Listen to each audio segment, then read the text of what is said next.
The recycled air of the yellow cab was a stale cocktail of cheap pine air freshener, old vinyl, and the lingering ghost of 1,000 strangers' anxieties. For Henry Mason, it was the first breath of a life he had only ever imagined. Outside the smudged window, the chaotic symphony of Queens blurred past, the graffiti-laced roll-down gates of bodegas, the steam rising from sewer grates like weary sighs from the city's belly, the relentless river of brake lights. Each flash of neon was a stark contrast to the monotonous, ochre-hued landscape of the Atacama Desert that had been his entire world for the last 10 years. His body, a machine fine-tuned to the arid heat and the precise language of seismic charts and mineral vein projections, felt alien in the damp chill of a New York autumn.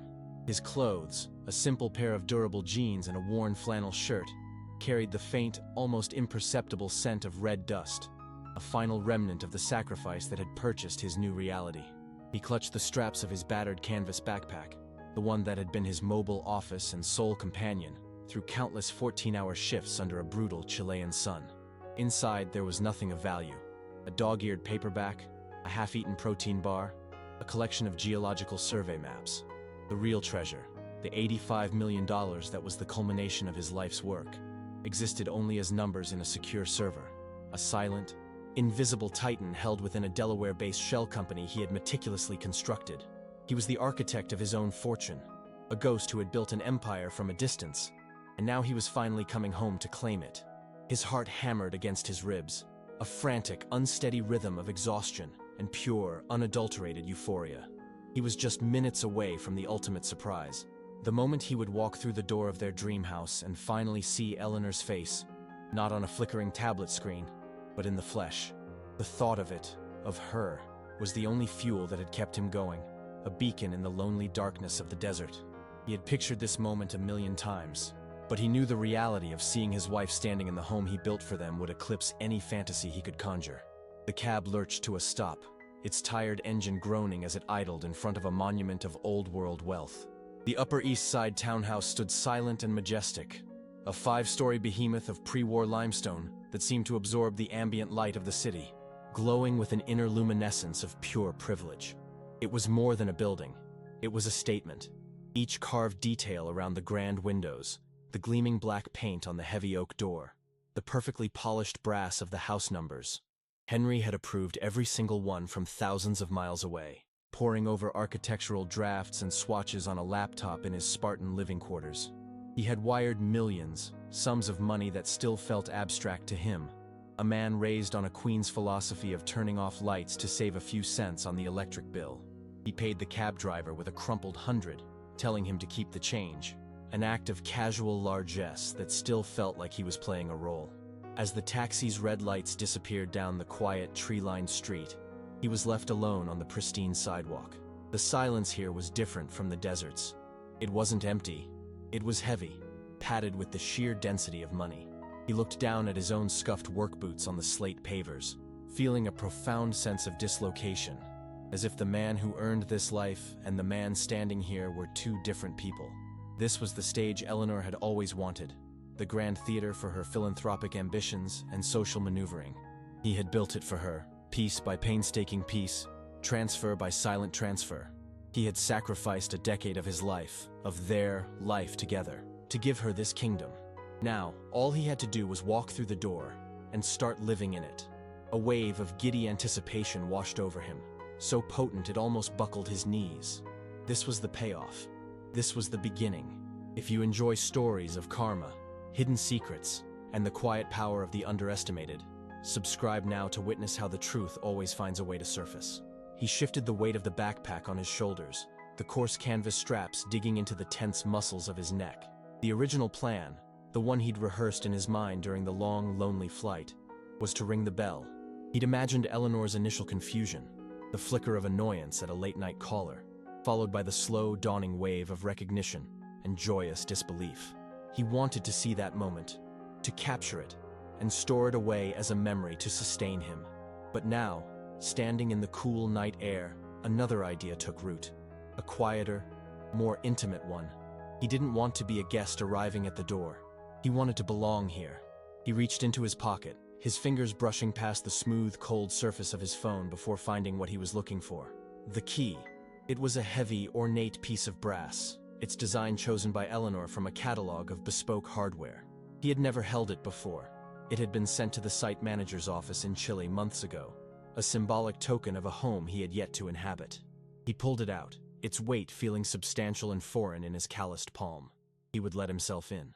He would drop his bag in the grand foyer, the one he'd only seen in professionally shot photographs, and walk silently through the rooms he had paid for until he found her.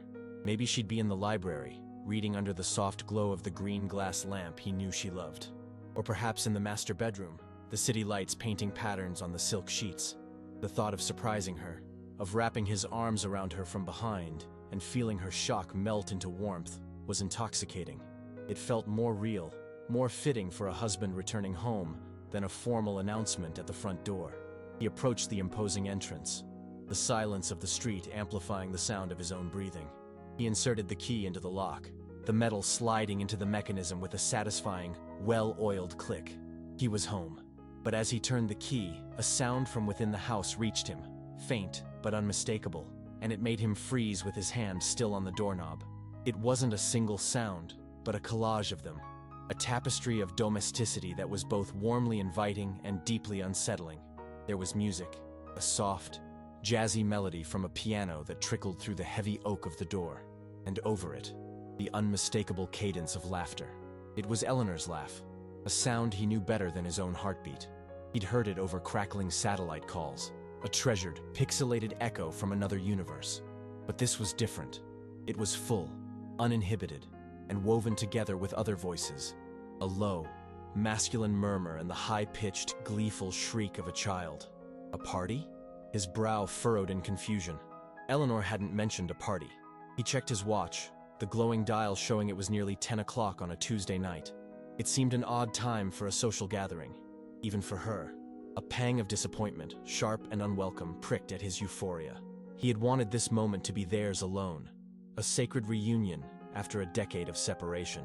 The idea of having to navigate a room full of her high society friends, people he didn't know and whose respect he felt he'd have to earn, despite owning the very floor they stood on, was exhausting.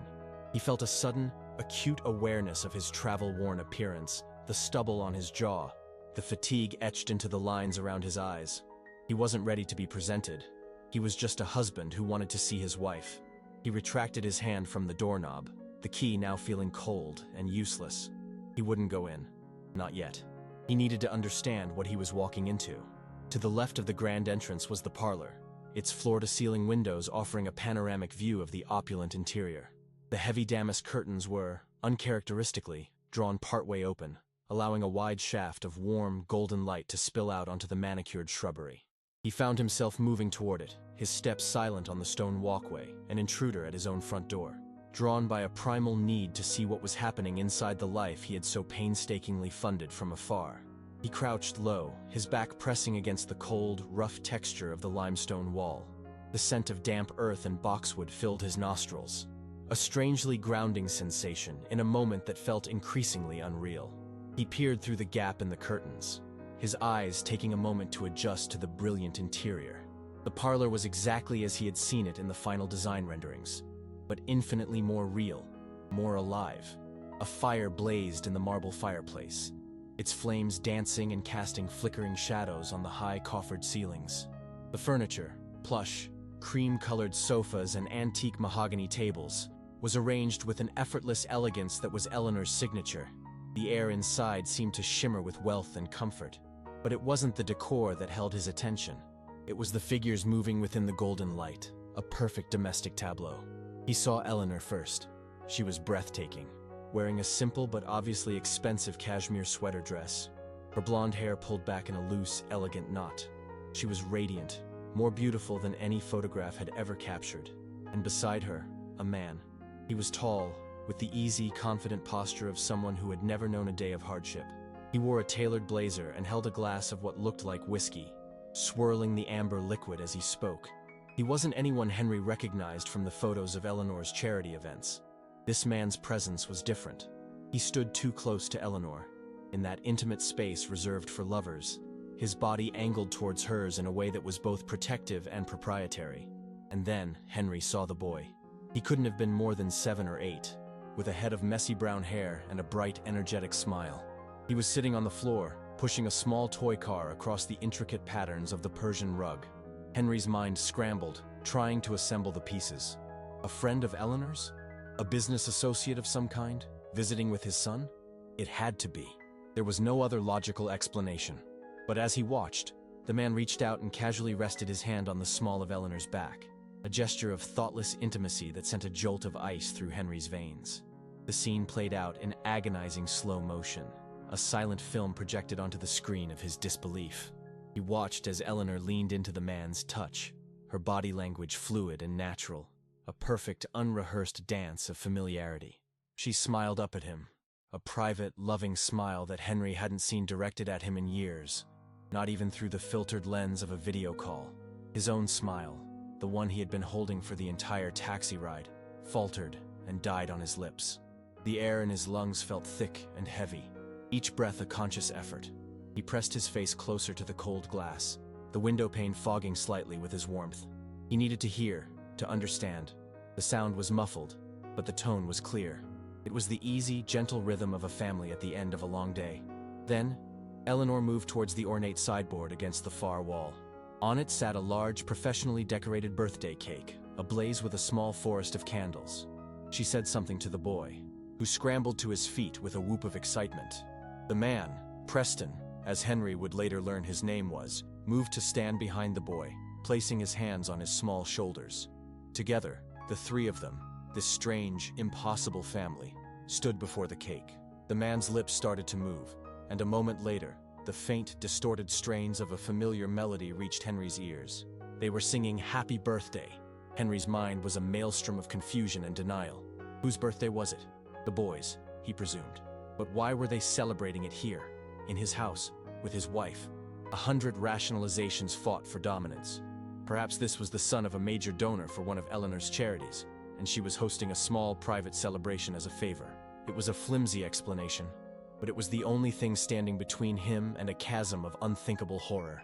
He clung to it, his knuckles white where he gripped the window ledge, as the song reached its final cheerful crescendo.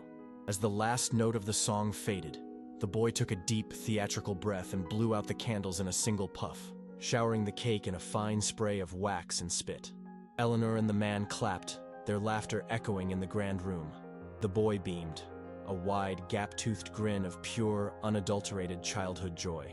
It was a perfect moment, a snapshot of familial bliss so potent it was almost painful to watch.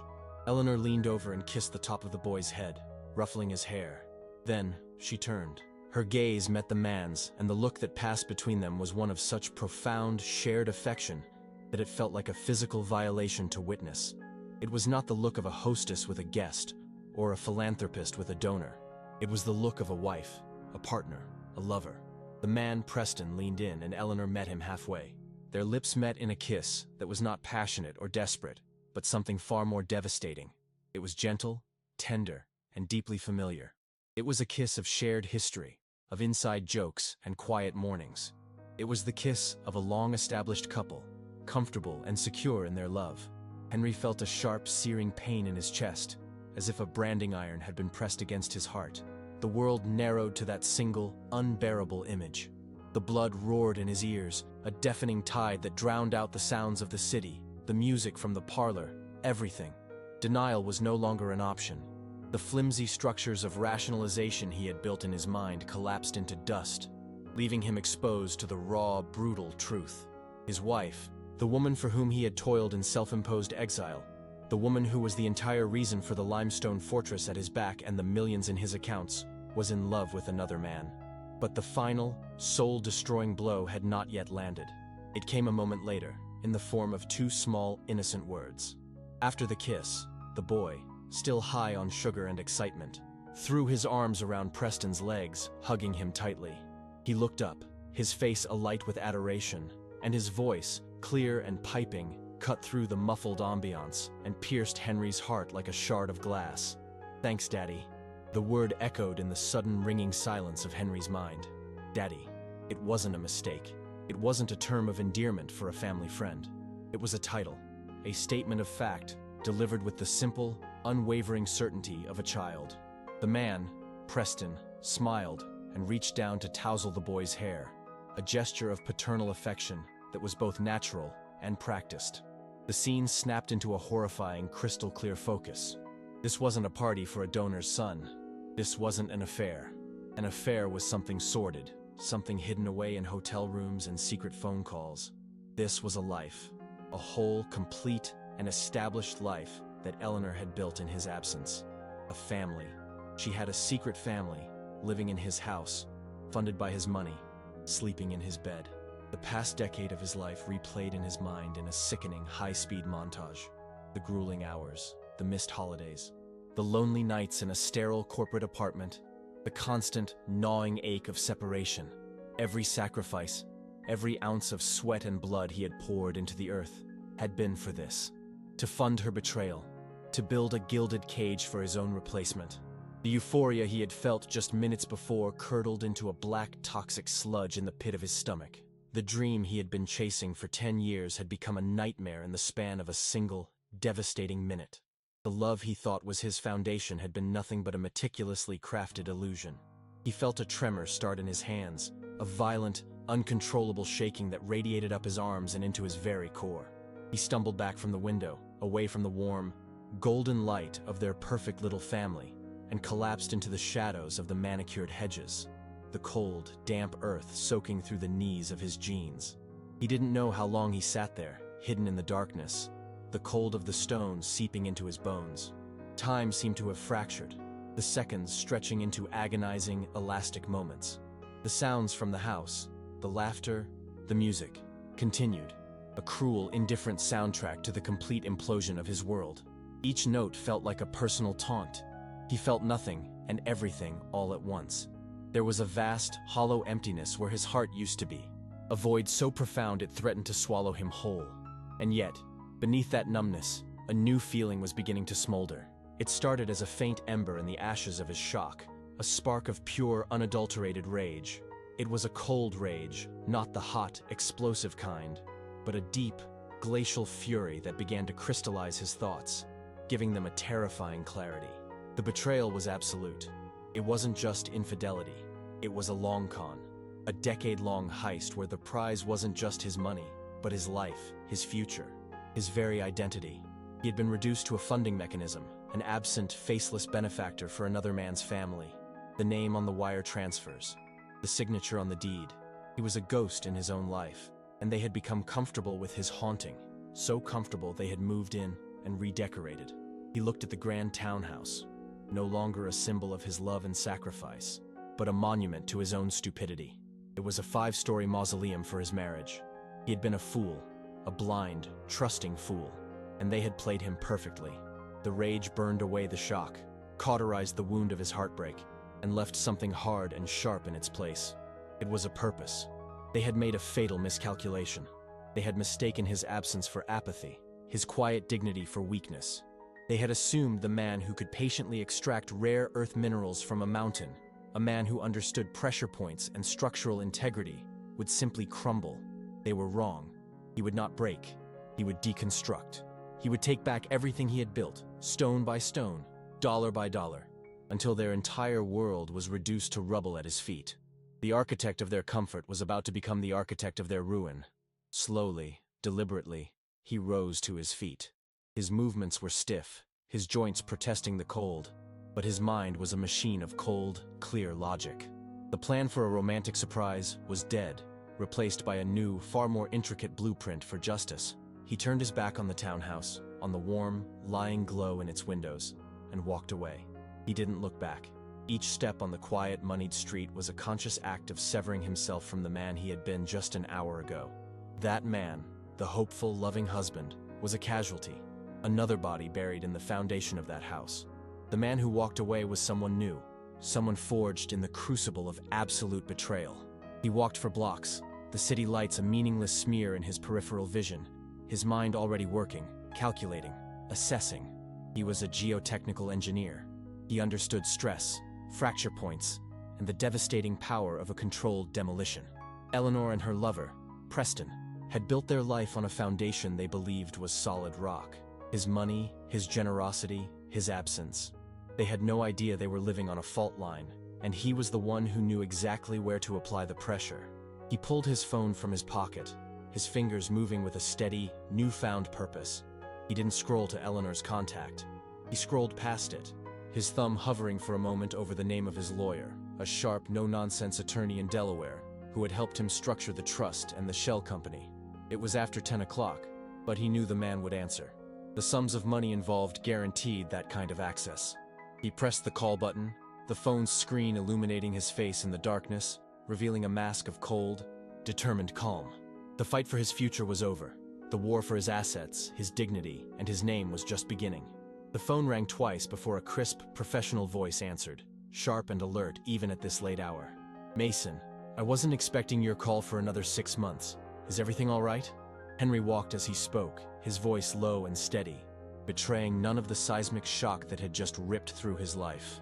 He gave his lawyer, a man named Marcus Thorne, the abbreviated version, a clinical, emotionless summary of the scene he had just witnessed. He left out the heartbreak, the shattered dreams, the image of the boy's face. He reported it like a structural failure, a catastrophic breach in a contract. "They've established a domestic partnership within the asset," he said, the words tasting like ash in his mouth. "Wife, lover, and a child. The living arrangement appears to be long-term." There was a moment of silence on the other end of the line, and Henry could picture Thorne, a man who operated in a world of prenuptial agreements and asset protection, processing the information not as a human tragedy, but as a complex legal problem. "I see," Thorne said finally, his voice devoid of sympathy but humming with professional focus. "Are you emotionally compromised, Henry? I need to know your state of mind." Henry looked up at the towering skyscrapers of Manhattan, their lights like a cold, indifferent constellation. "The emotional component is irrelevant," he replied, and was surprised to find that he meant it. "I need to initiate a full asset lockdown, immediately. I want her cut off from everything. Credit cards, joint accounts, access to the property's operating funds. Everything. I want it done by morning." He could hear the faint clicking of a keyboard as Thorne began to work. "That's aggressive, Henry. It will tip our hand." "That's the point," Henry said, his voice dropping to a near whisper. "I don't want them to have a single moment of comfort or warning. I want the ground to disappear from under their feet. I want them to wake up tomorrow and find that the gilded cage has become a prison with no key." Thorne was silent for another moment, the only sound the rapid, rhythmic tapping of his keyboard. "The trust is irrevocable. You are the sole beneficiary and executor. The shell company owns the townhouse outright. Legally, she is a guest with revocable privileges. We can freeze the cards and the joint accounts by 9 a.m. tomorrow. It will be a simple matter of reporting the cards as compromised and flagging the accounts for suspicious activity, pending your direct authorization. It will be clean and it will be absolute," Thorne explained, his voice a calming balm of legal certainty. "But the house, Henry. Evicting a spouse, even one with no legal claim to the property itself, can be a messy, protracted process, especially with a child involved, regardless of paternity." Henry's steps slowed. He had anticipated this. He knew Eleanor's primary weapon would be public perception, painting herself as a wronged wife and mother cast out into the street. "That's the second phase," Henry stated, his mind already several steps ahead. "I need a team, the best forensic accountants you can find. I want them to go through every single transaction she has made for the past 10 years. Every credit card swipe, every check, every wire transfer. I want to know where every single cent of my money went. I want to see the receipts for the life she built with him." He could almost hear Thorne's thin smile through the phone. This was the language he understood. Not the messy chaos of human emotion, but the clean, cold, irrefutable logic of numbers on a ledger. "I have a team in New York that specializes in high-net-worth marital disputes. They are ruthless, discreet, and they find everything. They can trace $1 from a charity donation back to a shell company that paid for a lover's weekend in the Hamptons. By the time they are done, we will have a complete financial narrative of her infidelity." The word infidelity sounded so small, so inadequate to describe the scale of the deception. It was a financial and emotional usurpation of his entire existence. "Good," Henry said.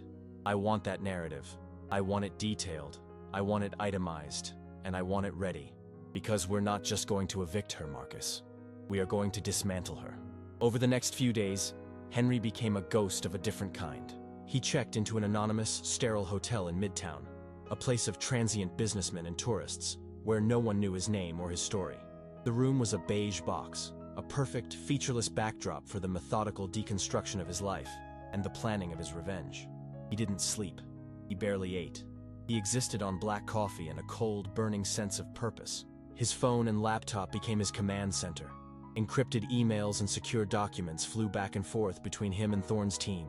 The first reports from the forensic accountants began to trickle in, and each one was a fresh stab of betrayal. Meticulously documented in spreadsheets and PDF files, he saw the receipts for lavish dinners for two at restaurants. The first thing Henry registered was the cold. It wasn't the sharp, dry cold of the high desert night he had grown accustomed to, a cold that felt clean and honest.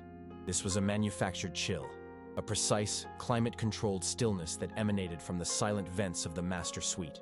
It was the kind of cold that clung to the impossibly high thread count of the Egyptian cotton sheets, making them feel less like a comfort and more like a silken shroud.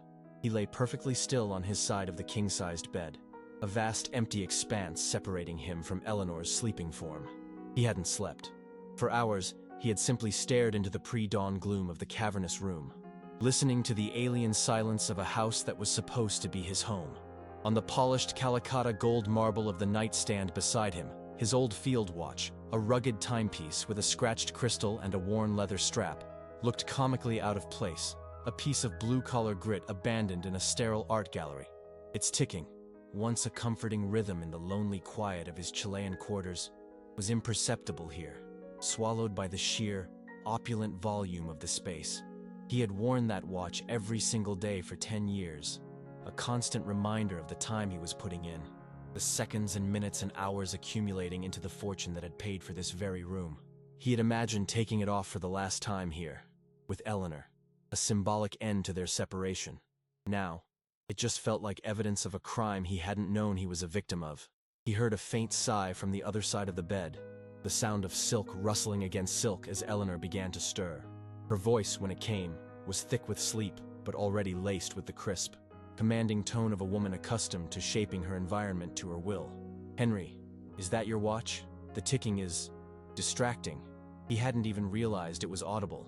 It was a complaint so minor, so absurdly petty after a decade apart, that it struck him with the force of a physical blow, a perfect distillation of the chasm that now lay between them. He knew, with a certainty that settled deep in his bones, that the watch was just the opening salvo in a war of aesthetics he had no intention of winning, but every intention of surviving. Eleanor rose from the bed like a wraith, her movements fluid and entitled, wrapped in a silk robe the color of champagne. The air shifted as she passed, her scent filling the space. Not the familiar perfume he remembered from their early years, but something new, sharper, a bespoke fragrance that smelled of money and indifference. It was the scent of a stranger. Her eyes, the color of a winter sky, scanned the room with the practiced efficiency of a curator, cataloging every object, ensuring its placement met her exacting standards. And then, they landed on it. His backpack. He had left it slumped against a delicate cream-colored Louis XVI armchair, an object of pure, functional utility in a room dedicated to form. The faded olive-drab canvas, stained with the red dust of the Atacama, and scarred with the memory of rock falls and heavy machinery, seemed to suck the light out of its pristine surroundings. It carried the faint, earthy ghost of his other life, a life of sweat and labor and tangible creation. To Henry, it was a symbol of his sacrifice. To Eleanor, it was a contamination. A faint line of displeasure appeared between her perfectly sculpted eyebrows. "Henry, darling," she began, her voice a carefully modulated instrument of passive aggression. "What is that doing in here?" She didn't approach it, treating it as if it were a biohazard. "The staff will be in to clean shortly, and I can't have that cluttering up the master suite. It looks like something a vagrant would carry." The word vagrant hung in the refrigerated air, a deliberate, calculated barb designed to remind him of his origins, of the Queensbred man she clearly felt was playing dress-up in her world. He simply watched her, his expression a carefully constructed mask of weary compliance, while inside, his mind was a cold, humming engine of observation, cataloging every insult, every subtle gesture of contempt. If you enjoy stories of karma, hidden secrets, and the quiet power of the underestimated, subscribe now to witness how the truth always finds a way to surface. He didn't answer immediately, instead pushing himself into a sitting position on the edge of the bed. The cool, polished hardwood floor felt alien beneath his bare feet. He looked at the backpack, this humble vessel that had carried his entire professional life for a decade. Geological charts, seismic readers, worn paperbacks that had been his only companions on lonely nights. He could feel the phantom weight of it on his shoulders, a familiar, comforting pressure. He reached out and touched the coarse canvas, the texture a grounding reality in this house of smooth, untouchable surfaces. Eleanor mistook his silence for defiance. "Henry, I'm serious," she said, her voice losing its feigned sweetness and taking on a harder edge. "This isn't your field office. This is our home. It's a reflection of us, of our brand." Brand. The word was so clinical, so transactional. She spoke of their marriage as if it were a luxury goods company, and his backpack was a counterfeit product cheapening the display. "I have the planning committee for the Children's Foundation Gala coming this afternoon to finalize the arrangements. Preston will be here. I cannot have them seeing that thing.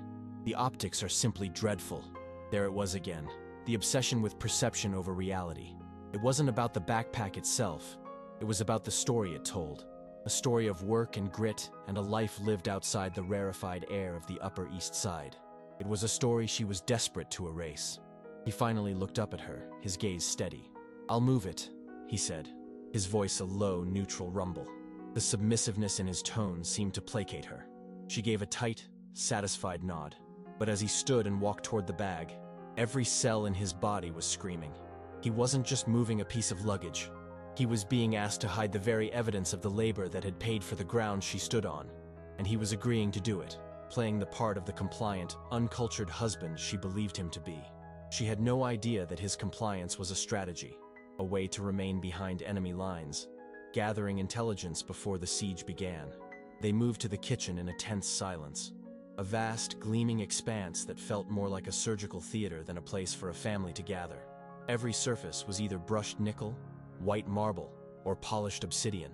The air was sterile, smelling only of the expensive, single-origin beans Eleanor was grinding in a ridiculously complex German-engineered machine. She moved through the space with an effortless grace, opening a sub-zero refrigerator to pull out a carton of organic almond milk, her silk robe whispering against the stone island. She didn't offer him a cup. She prepared her latte with the focused intensity of a chemist, a morning ritual that clearly had no room for a second participant. Henry stood by the massive floor-to-ceiling window that overlooked a small manicured garden, nursing a glass of tap water. He felt like an intruder, a spectator in a life that was supposed to be his. Eleanor began to speak, her voice echoing slightly in the cavernous room, detailing her plans for the gala. It was a monologue of extravagance, a casual recitation of costs that made his head spin. "The florist is quoting me nearly $50,000 for the centerpieces," she said, tapping a manicured nail against her ceramic mug. "I told him that's acceptable, provided he can guarantee the orchids are sourced directly from the private grower in Hawaii," I specified. Preston agrees. The optics of using a local New York vendor are just too provincial for an event of this magnitude. The casual mention of Preston's name, offered as an authority on matters of taste and optics, was a deliberate, twisting knife. Henry gave a non-committal grunt, his eyes fixed on the garden. Inside, he was cross-referencing her words with the preliminary reports from Thorne's forensic accountants. He remembered a line item from 3 months prior, a $15,000 charge to a Hawaiian luxury resort, categorized under Gala Vendor Research. He could see the whole sordid picture with perfect, horrifying clarity. She wasn't just spending his money. She was using it to build a life with another man, right under his nose, creating a paper trail of their shared experiences disguised as business expenses. She took a delicate sip of her latte, then looked at him, her expression one of mild annoyance, as if just remembering a tedious chore. "Speaking of which, I'll need you to transfer another $200,000 to the gala's operating account by noon. The down payment for the lighting installation is due, and my personal account is a bit illiquid at the moment." The demand, delivered with all the emotional weight of asking for the salt, hung in the sterile air between them. $200,000 by noon. He thought of the men he worked with, men who risked their lives in the unstable depths of the earth for a fraction of that in a year. The sheer, breathtaking disconnect of her reality from his was a chasm too wide to even contemplate. He simply nodded, the motion stiff, mechanical. "I'll take care of it," he said. The words tasted like poison. He was agreeing to fund the very event that was the centerpiece of her social life with Preston. the crown jewel of their shared public identity. It was a new level of humiliation, a fresh entry in the rapidly expanding ledger of his grievances. Satisfied, Eleanor placed her mug in the sink and glided out of the kitchen, presumably to begin the complex process of dressing for her day. As she passed the foyer, she paused. "And Henry?" she called back, her voice dripping with condescension. "Those work boots. By the door. Do they have to be there? They're tracking in filth." He looked past the kitchen island to the entryway, where his sturdy steel-toed boots sat on the pristine marble floor. They were caked with the honest dirt of travel, a stark contrast to the polished, empty perfection of the house. He was left alone in the silent, gleaming kitchen, the ghost of her expensive perfume lingering in the air. He looked from the boots to his own reflection in the dark glass of a wine refrigerator. He saw the tired lines around his eyes, the simple worn flannel shirt he wore, the calloused hands that had built this empire of lies. For a fleeting moment, he felt a surge of the shame she so clearly wanted him to feel. But then, it was replaced by something else, something cold and hard and clarifying. He looked at his boots, at the memory of his backpack, at the old watch on his wrist. She saw relics of a past she wanted to erase. He saw them as Exhibit A in a case for financial ruin that was about to be filed. He carried the boots to the small mudroom off the kitchen, a space designed for show, with a cushioned bench and brass hooks that had likely never known the weight of a damp coat. The request itself was insignificant, a minor logistical adjustment, but the contempt layered beneath it was a physical weight.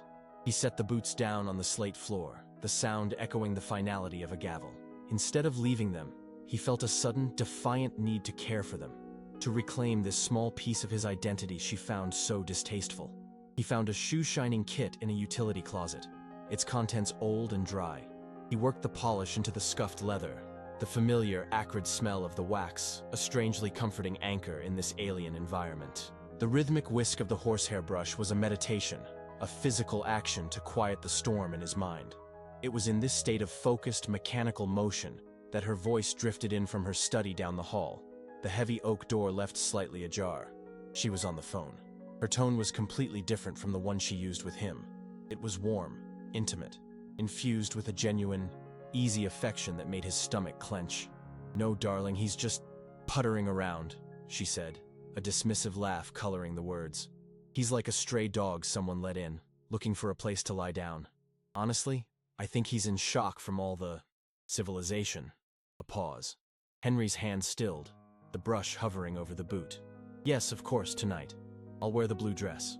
But listen, before I forget, I need to get that document from the safe. The draft of the irrevocable deed of gift for the Hamptons property.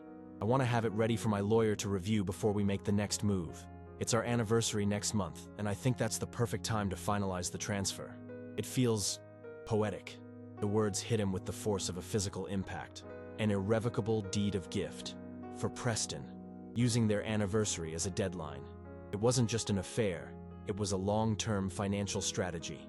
She was systematically carving up his assets, planning to hand them over to her lover, piece by piece, under the guise of their marriage. The slow burn of his rage ignited into a white-hot inferno, and he finally understood that waiting for lawyers and accountants was a luxury he could no longer afford. He needed to see the proof for himself right now. The next hour was the longest of his life. He sat in the cold, silent kitchen, a cup of coffee he had no intention of drinking growing cold in his hands. Every sound in the house was magnified, each creak of the floorboards, each distant hum of the climate control system, a potential signal of her movement. He was a hunter, waiting for his prey to leave the den.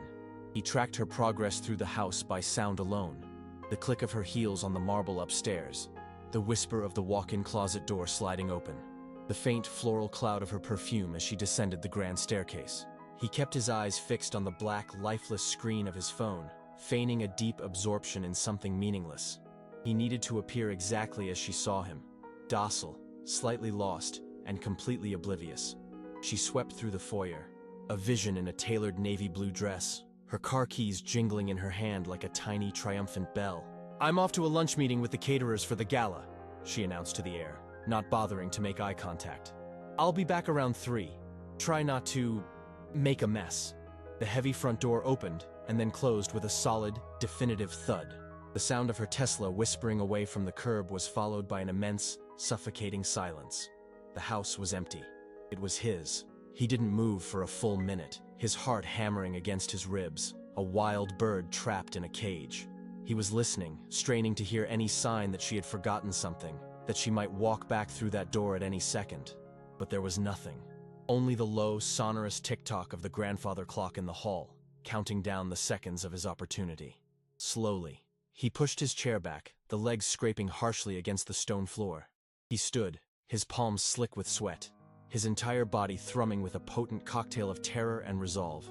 He was about to cross a line from which there was no return, to become a thief in the very home he had built. And all he could think about was the cold, hard feel of a safe's keypad under his fingertips. He moved through the house with a stealth he hadn't known he possessed, his bare feet making no sound on the thick, plush runners that covered the hallways. He ascended the main staircase, his hand ghosting over the polished mahogany banister he had paid for but never touched. Her study was exactly as he imagined it, a sanctuary of controlled feminine power. The walls were lined with built-in bookshelves, not filled with books to be read, but with pristine, color-coordinated volumes that served as decor.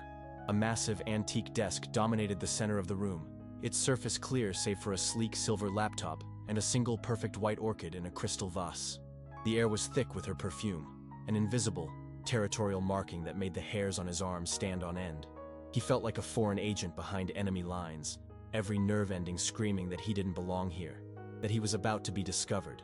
His eyes scanned the room, searching. A woman like Eleanor, so obsessed with control and security, wouldn't leave a document like an irrevocable deed of gift in a simple desk drawer. It had to be in a safe. He ran his hands along the wood-paneled walls, searching for seams, for hollow spots. Nothing. His gaze fell upon the artwork. 3 of the walls held traditional, gilt-framed oil paintings of pastoral landscapes. But the 4th wall, behind the desk, featured a large, jarringly modern abstract painting, a chaotic splash of blues and golds. It was the one thing in the room that felt out of place, a deliberate statement piece. It was too perfect, too loud. He walked around the desk, his heart pounding in his ears. He reached out, his fingers trembling slightly, and touched the edge of the heavy canvas frame. He pressed gently. Nothing. He ran his hand along the bottom edge, feeling for a switch or a latch. His fingers brushed against a tiny, almost imperceptible indentation in the wood. He pushed it, and with a soft pneumatic hiss that made him jump, the painting swung silently outward from the wall, revealing the flat, gunmetal gray face of a high-security digital safe embedded in the wall. He stared at the safe, a perfect square of cold, impassive steel. The digital keypad, a series of 10 numbered buttons and a small LCD screen, glowed with a soft, malevolent green light. This was the heart of her secret life, the vault where she kept the architecture of her betrayal locked away. He wiped his sweaty palms on his jeans and took a deep, steadying breath. He was an engineer. He solved problems. This was just another system to be cracked. He thought logically, cycling through the most common combinations. Her birthday? Too obvious for a woman who prided herself on being clever. He typed it in anyway. The safe emitted a sharp, disapproving beep, and the screen flashed the word, error. He tried their wedding anniversary, a bitter laugh catching in his throat at the sheer, tragic absurdity of it. Another sharp beep. Another error. He thought of the boy, of the birthday party he had witnessed. He entered the child's date of birth, his fingers fumbling slightly. Error. A new message appeared on the screen. 3 failed attempts.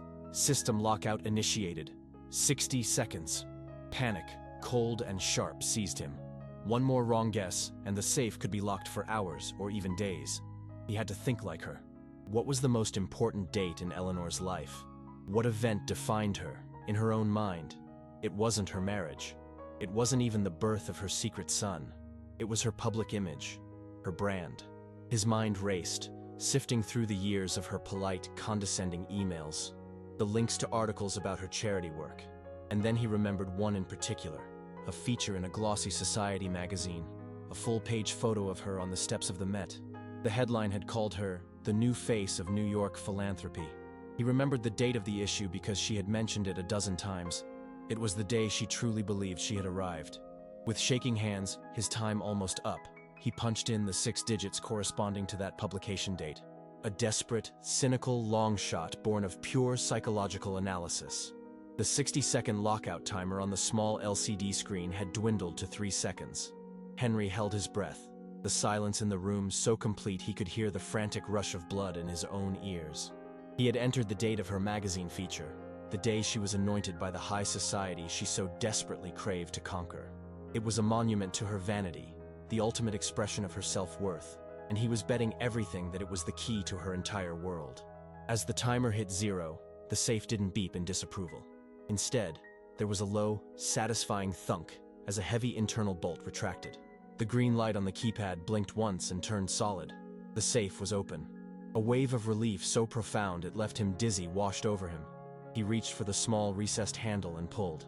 The heavy steel door swung open with a well-oiled, expensive silence, revealing the dark, velvet-lined interior.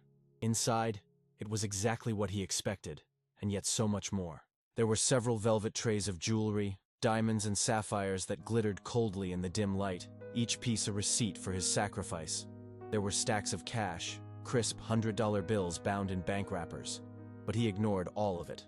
His eyes were fixed on a slim, navy blue document folder tucked at the very back.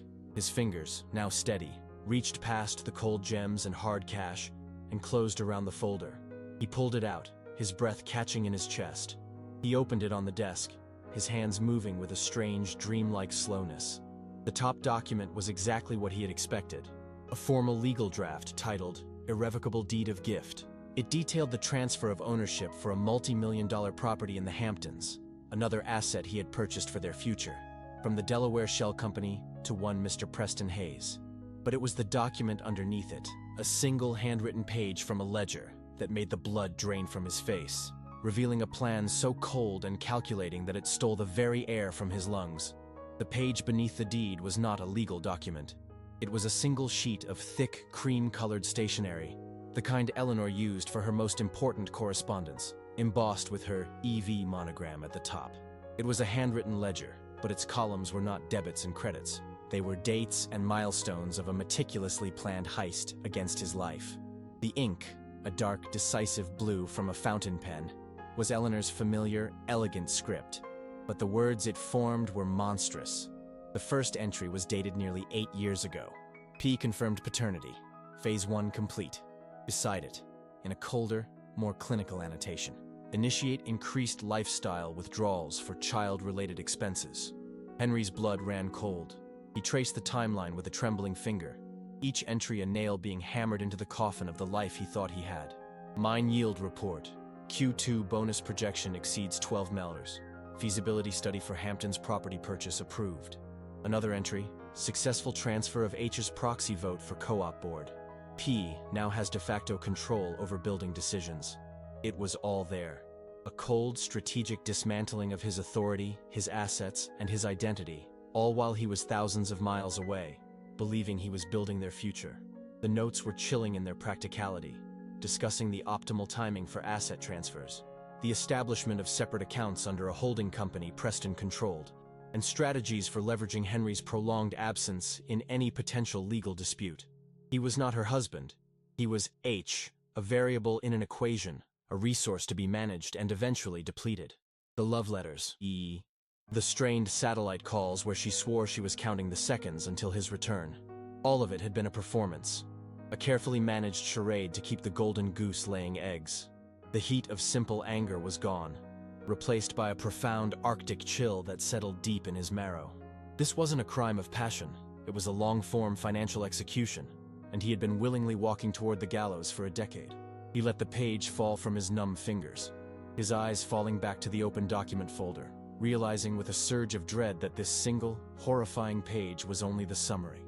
He reached back into the folder, his movements now slow and deliberate, the frantic panic replaced by a grim, methodical need to understand the full scope of the autopsy he was performing on his own life. His fingers brushed against a thick sheaf of papers, held together by a simple metal clip. He pulled them out. They were bank statements, dozens of them, printed on crisp, watermarked paper. They were from an account he didn't recognize, a private wealth management fund based in the Cayman Islands. But the source of the funds was sickeningly familiar. He saw the wire transfers, massive 6- and 7-figure sums moving from the primary trust account, the one he funded directly from his bonuses, into this secret offshore entity. He spread the first statement across the polished surface of Eleanor's desk. The sterile columns of numbers a testament to a breathtaking level of greed. The deposits were his sweat, his isolation, his sacrifice, quantified in black ink. The withdrawals were her secret life. He saw it all laid bare, a detailed itinerary of their betrayal. A charge for over $100,000 at a high-end jeweler in Geneva, dated 2 weeks after he had sent a particularly large bonus payment. A series of cash withdrawals from ATMs in St. Bart's, coinciding with a week she had claimed she was at a silent wellness retreat in upstate New York. He saw charges from Michelin-starred restaurants in Paris, suites at the George V, custom tailoring shops on Savile Row in London, a world of luxury built for Preston, paid for by Henry. He felt a wave of nausea as he imagined them together, laughing over champagne, toasting to his hard work and his profound stupidity.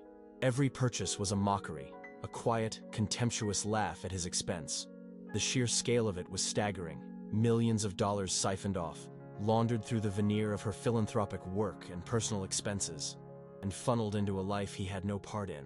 He had been living like a monk in the desert, saving every possible dollar, while she was using his fortune to build a kingdom for his usurper. And the paper trail proved that this was only the beginning of her plan. Beneath the bank statements was another, thinner stack of papers. They were emails, printed out and collated in chronological order. The clinical, impersonal nature of the financial documents had been horrifying, but this was a different kind of violation, a direct window into the blackness of their hearts. The first email was from Eleanor to Preston, dated 5 years ago. The subject line was simply, "The Golden Goose." His breath hitched in his throat. He forced himself to read, the words blurring and sharpening on the page as waves of adrenaline surged through him. "Darling P," it began. "Just got off another dreadful satellite call with the miner. He sends his love, of course. He's so touchingly naive, still believes this is all for us. He just confirmed the Q4 bonus will be the largest yet. Time to start looking at that Patek Philippe you wanted? You deserve it for putting up with my tedious marital duties on the phone. All my love, E." His world tilted on its axis. The miner. The Golden Goose. That's what he was to them. Not a husband, not a partner, but a caricature. A source of income and private amusement. He scrolled through the pages, his face illuminated by the sickly glow of the laptop screen he had turned on to cross-reference a file name. The contempt was a constant, venomous thread. They mocked his working-class background, his simple tastes. The way he ended his emails with, "All my love, Henry." They referred to his parents, who still lived in a modest 2-bedroom in Astoria, as the Primitives. Each sentence was a fresh incision, expertly placed to cause maximum pain. He felt the last vestiges of his grief burn away, cauterized by the sheer, unadulterated cruelty of their words. This wasn't just about money and infidelity. This was about a fundamental, soul-deep hatred she had for him. A disdain she had carefully concealed behind a mask of affection for 10 long years, while she and her lover laughed at him from his own bed. He had been the punchline to a decade-long joke, and he was only just now hearing it for the first time. He kept reading, descending deeper into the rabbit hole of their conspiracy. The emails shifted from personal mockery to cold, hard strategy. He found a chain between Eleanor and a man named Julian Croft, a notoriously ruthless divorce attorney known for his scorched earth tactics. These were not the emails of a woman contemplating leaving her husband. They were the communications of a predator planning how to strip a carcass. In one email, Eleanor outlined her primary angle of attack. "We must position H as emotionally distant and voluntarily absent," she wrote, the language chillingly corporate. "His dedication to his work, the very thing funding this enterprise, can be spun as neglect. We can leverage Julian Jr.'s existence to claim spousal and child support on a scale that will effectively cripple him, forcing him to cede control of the primary trust." Henry felt a cold dread creep up his spine. They were going to use the boy, their own son, as a weapon against him. They would paint him as a villain, an absentee husband and father figure who had abandoned his family, a family he never even knew existed. The legal maneuvering was brilliant in its depravity. They discussed challenging the Delaware Shell Company, arguing that despite the legal firewalls, the funds should be considered marital assets under New York law. Croft, in his reply, advised her on how to create a paper trail of emotional distress and irreconcilable differences, suggesting she manufacture arguments and document them in a private journal to be used as evidence. It was a premeditated campaign to not only steal his fortune, but to utterly annihilate his character, to salt the earth of his reputation, so that nothing could ever grow there again. He was not just facing a divorce. He was facing a character assassination, a meticulously planned legal ambush designed to leave him with nothing. Not his money, not his home, not even his own good name. He was the designated loser in a game he hadn't known he was playing, and they had been rigging the rules against him for years. At the very bottom of the folder, tucked into a separate sleeve, was the final document. It was the one that broke him, not with a loud, shattering crack, but with a quiet, final snap that severed the last thread of the man he used to be. It was a draft of a non-disclosure agreement. The document was prepared by Julian Crofts' law firm, and the parties listed were Eleanor Vance and Henry Mason. He read the terms, his eyes scanning the dense legalese with the detached focus of an engineer analyzing a catastrophic structural failure. The agreement stipulated that in exchange for a one-time, generous settlement of $500,000, less than 1% of his total net worth, Henry would agree to permanently relinquish all claims to the townhouse, the trust, and any other assets acquired during their marriage. He would be legally barred from ever speaking about Eleanor, Preston Hayes, or their child, publicly or privately. He would be forbidden from contacting them or coming within 500 yards of any property they owned. It was a gag order, a contract to purchase his silence and his erasure. The sheer, breathtaking arrogance of it was what finally did it. They had planned for this moment. They had a contingency for the day he discovered their betrayal, and it wasn't to fight him. It was to dismiss him, to pay him a pittance of his own money to simply disappear from their lives forever. The document was the ultimate proof. He had never been a partner, a husband, or a man to be loved. He had been a project, a long-term investment with a planned obsolescence. And this NDA was his severance package. He slowly, carefully, placed the document back on the desk. The shaking in his hands had stopped. The roaring in his ears had subsided. The agonizing pain in his chest had cooled and hardened into something that felt like tungsten steel. The sadness was gone. The shock was gone. All that remained was a vast, silent, and crystalline clarity. He was not a victim. He was an objective. And they had just taught him that in a war of this nature there is no room for sentiment, only strategy. And he was, above all else, a brilliant strategist. With the cold, methodical precision of a bomb disposal expert, Henry placed every document back into the navy blue folder. He slid the folder into its exact position at the back of the safe, behind the glittering silent condemnation of the jewelry, and the stacks of cash that were his blood money. His hands, which had been trembling just an hour before, were now as steady as surgical instruments. He swung the heavy steel door shut, the sound a soft, final thud, like a coffin lid closing. He engaged the lock and watched the green light blink off, leaving the keypad dark and inert. With a quiet hiss, he pushed the abstract painting back into place, where it once again became a jarring splash of color on a wall of lies, its secret perfectly kept. He was no longer a husband betrayed. He was an operative who had successfully completed a deep-cover reconnaissance mission. He moved through the house with a chilling new purpose, his bare feet silent on the expensive rugs. He saw not a home, but a crime scene, and he was now the lead investigator, prosecutor, and judge. The air, still thick with Eleanor's perfume, no longer suffocated him. It was merely data, a scent signature of the enemy. He walked down the grand staircase, his hand not even brushing the banister, refusing to grant the house any more of his physical touch. In the foyer, he put on his socks and then methodically laced up the work boots he had so carefully polished just hours before. They felt different now, not a reminder of his humble past, but the functional, protective gear of a man preparing to walk through fire.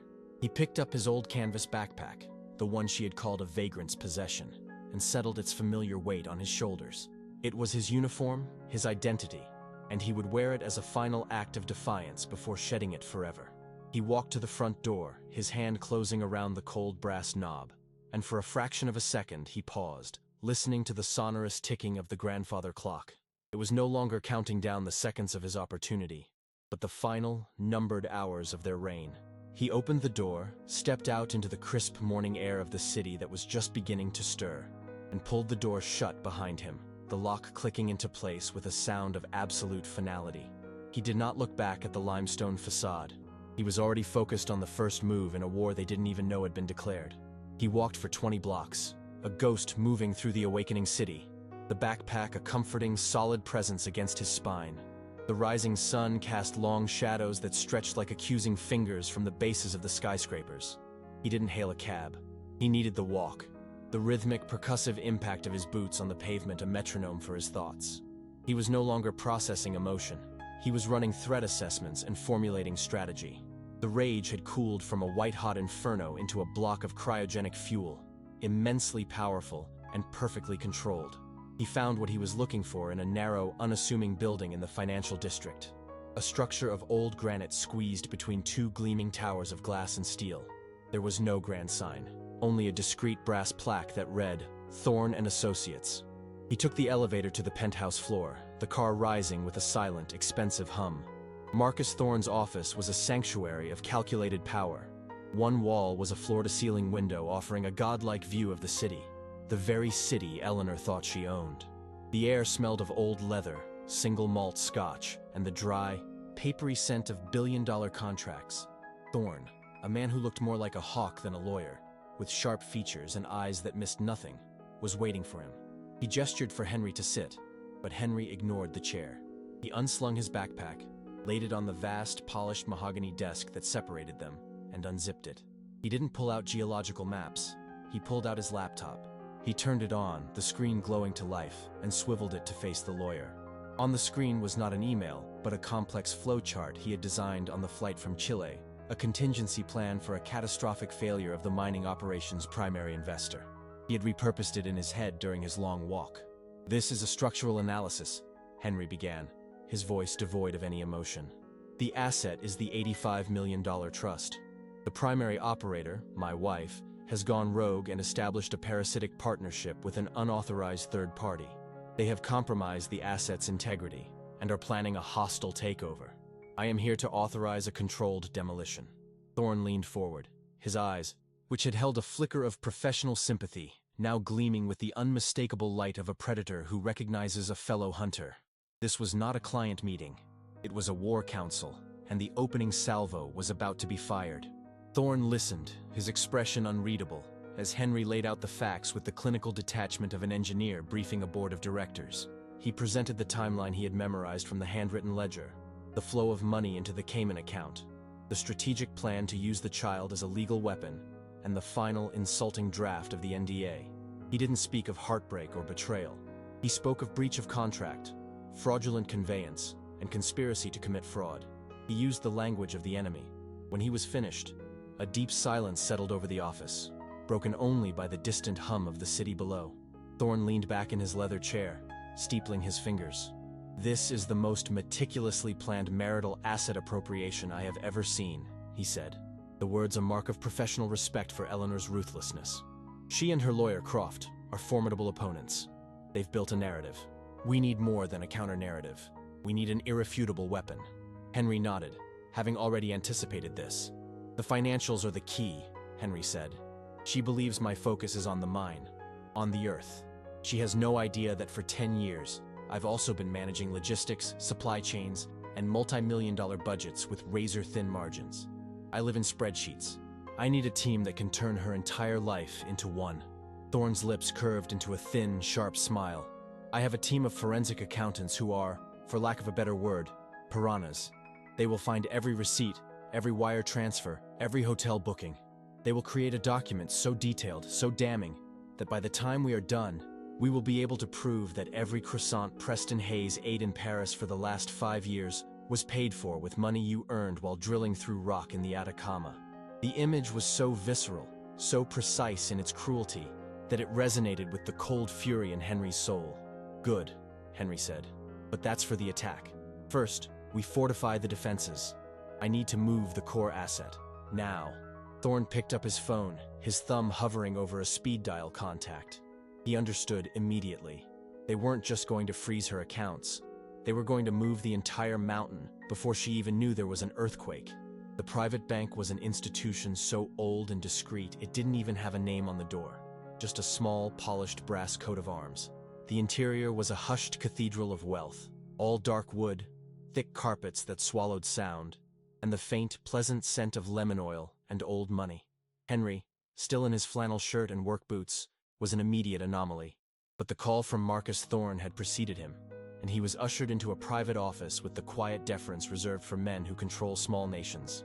The banker, a man named Sterling who had the smooth, ageless face of someone who had never experienced a moment of financial uncertainty, greeted him with a polite, practiced smile.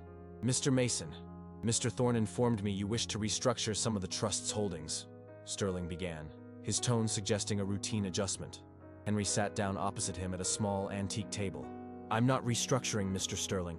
I'm building a bunker," Henry said, his voice flat and direct.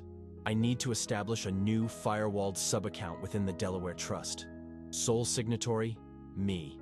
No other name, now or in the future, is to be granted access without my direct, in-person authorization, confirmed by a verbal passcode, which I will provide you now." He then instructed Sterling to initiate an immediate transfer of $84,900,000 from the main trust fund into this new, impregnable vault. The remaining $100,000 was to be left in the original account, an account Eleanor could still see. The amount was just large enough to not raise immediate suspicion, but small enough to be a rounding error in the grand scheme of his fortune. Sterling's professional composure finally cracked, his eyebrows rising a fraction of an inch. He was looking at a man dressed like a lumberjack, calmly moving a fortune that could buy half the block they were on. "This is a significant liquidation and transfer, Mr. Mason. It will be executed immediately, of course. But may I ask the purpose of leaving the residual amount in the primary fund?" Henry looked at the banker, his eyes as cold and hard as the diamonds his money had bought. "That's the bait, Mr. Sterling. It's for the trap." His final stop of the day was in a hyper-modern office of glass and chrome, a stark contrast to the old-world establishments of his lawyer and banker. This was the headquarters of Thorne's Forensic Accounting, Piranhas. The lead accountant was a woman named Ms. DeMarco, a sharp, impeccably dressed woman with eyes that seemed to see the world as a series of scannable data points. She didn't waste time with pleasantries. She led Henry to a secure conference room where a team of 3 analysts sat waiting, their faces illuminated by the glow of their multiple monitors. The air hummed with the quiet, intense energy of data processing. Henry didn't sit. He stood at the head of the table and laid out his directive with the same precision he would use to plan a geological survey. "Your target is Eleanor Vance and her associate, Preston Hayes," he began. "I have granted you full, unrestricted access to the complete transaction history of the primary trust, going back 10 years. I want every expenditure cross-referenced with her known activities, her social calendar, and her travel. I want you to build a parallel timeline. My income deposits on one side, her expenditures on the other. I want every charity donation traced to its final destination. I want every business expense for her gala planning investigated. I want to know the ownership structure of every vendor she has used. I want to find the shell companies that I know Preston Hayes uses to hide his own assets." He paused, letting his words sink in. He looked at each of the analysts, his gaze unflinching. "She called me the Golden Goose. I want you to build me a ledger that shows exactly how much gold she stole, egg by egg. I don't want a summary, I want a weapon." Ms. DeMarco simply nodded, a flicker of professional excitement in her eyes. "We'll need her private communications to link intent to the financial data. Emails, texts," she began, but Henry cut her off. He reached into his backpack, pulled out a small, encrypted flash drive, and slid it across the glass table. "It's all in there," he said. "The emails, the draft NDA, the handwritten ledger, everything you need to prove not just theft, but a decade-long conspiracy." As DeMarco plugged the drive into her computer, the first file popping up on the main screen, she looked back at Henry, a new level of respect dawning on her face. This quiet, unassuming man hadn't just come to them with a suspicion. He had come with the blueprints to his own wife's downfall. It had been 3 weeks. 3 weeks of living in the sterile, beige anonymity of a midtown hotel room that had become his war room. The view of the city from his 27th floor window was a constant, silent reminder of the kingdom he was fighting for. A kingdom he now intended to burn to the ground. He had existed on a diet of black coffee, room service club sandwiches, and raw, unfiltered data. His laptop was a permanent fixture on the small desk, its fan whirring constantly, a tiny engine processing the logistics of his revenge. The floor around him was littered with empty coffee cups and discarded printouts. Spreadsheets so dense with numbers they looked like a foreign language. Timelines that cross-referenced credit card statements with Instagram posts, and legal drafts annotated with Marcus Thorne's sharp, precise notes. He had become a creature of pure information, his grief and rage sublimated into a cold, methodical obsession with the facts. The final report from Ms. DeMarco's team had arrived an hour ago, a 300-page digital document titled Project Golden Goose. It was a masterpiece of financial archaeology, a complete and damning ledger of a decade of deceit. He had read it twice, his engineer's mind absorbing every detail, every connection, every lie quantified in dollars and cents. The call came at precisely 10:00 a.m. It wasn't Eleanor. He knew it wouldn't be. The caller ID showed a private number, but he knew who it was. The voice on the other end was smooth, confident, and coated in a thin veneer of professional courtesy. It was Julian Croft, Eleanor's lawyer. "Mr. Mason," the voice began. "Mrs. Vance has instructed me to inform you that the final dissolution papers are ready for your signature. She has graciously agreed to a meeting at the residence this afternoon at 3 o'clock to conclude this matter with the dignity it deserves." The word dignity was a calculated insult. Henry felt nothing. No anger, no fear, only the cold, clean click of the final piece of a complex machine locking into place. "I'll be there," he said, his voice a flat, neutral tone he had perfected over the past few weeks. He hung up the phone and looked at the final page of DeMarco's report on his screen. It was a flowchart detailing how Eleanor had used a series of donations to a defunct children's charity, a shell company Preston had set up, to launder nearly $2 million. He closed the laptop, the vast, intricate web of their crimes now fully mapped in his mind, and understood that he was about to walk, unarmed, into the enemy's stronghold to give them exactly what they wanted. The taxi ride to the Upper East Side felt like crossing into someone else's life. Through the smudged glass, the city blurred into disconnected images. Bright storefronts, polished doormen, headlights sliding past like ghosts. He wasn't coming home as a husband anymore. He was returning as a spy on a final mission, dressed to look harmless. Simple jeans, a faded gray Henley, nothing that suggested power. No briefcase, no documents, just the house keys heavy in his pocket, a right he already knew he'd be forced to give up. When the housekeeper opened the grand oak door, the betrayal hit him before a single word was spoken. The air had changed. The familiar scent of lemon polish and fresh flowers was gone, replaced by something aggressive and chudge, Preston's cologne. Sandalwood and bergamot, sharp and modern, like a flag planted in conquered land. They were waiting in the parlor, the same room where his world had ended, staged like a corporate execution. Eleanor sat in a cream armchair in a cashmere dress, impossibly composed, spine straight as a blade. Preston stood beside her with one hand resting possessively on the chair, smiling like he belonged there. Across from them, behind a small mahogany table placed with deliberate symmetry, sat Julian Croft, briefcase open, papers arranged with surgical precision. A tribunal. He met their eyes one by one, letting his shoulders slump into a rehearsed posture of defeat. Inside, his mind catalogued everything. The gleam of Preston's Patek Philippe, the cold stillness in Croft's stare, the faint tremor in Eleanor's manicured hand that betrayed triumph. He was performing, playing the broken man they expected, because the role required perfection. Croft gestured toward the single chair placed lower than Eleanor's, the power play obvious. He crossed the Persian rug, boots feeling too loud on silk, and sat. Croft's voice was smooth, almost kind in the way predators can be. "Henry, we're here to make this transition as painless as possible. Eleanor has been extraordinarily generous." The script landed exactly where it was meant to. Croft slid a folder toward him, heavy cardstock, embossed firm name, then tapped it like a lecturer. "Final settlement agreement, non-disclosure agreement, and the terms of your severance." Severance. The word made it clear what they thought he was. Not a husband being divorced, but an employee being terminated. He opened the folder, letting his hand tremble just enough to sell the illusion. Legalese filled the pages. Relinquish claims to the townhouse, the art, the cars. A gag order that would erase him from the narrative. And the number at the end, $500,000, presented like mercy. He turned the pages slowly, giving them the silence they wanted, letting their confidence swell as they watched him process his own ruin. Finally, he looked up at Croft, eyes carefully hollow, voice a hoarse whisper. "She gets everything?" Croft nodded, a performance of sympathy. "This avoids a long, painful, public fight you cannot win. It is, as I said, a kindness." He turned to Eleanor then, made direct eye contact, and let her see devastation so complete it softened her expression with relief. This was the confirmation she'd been craving. The broken man, compliant and finished. He dropped his gaze to the signature line of the NDA, the blank space waiting like a guillotine. And in that moment, his surrender became a trap.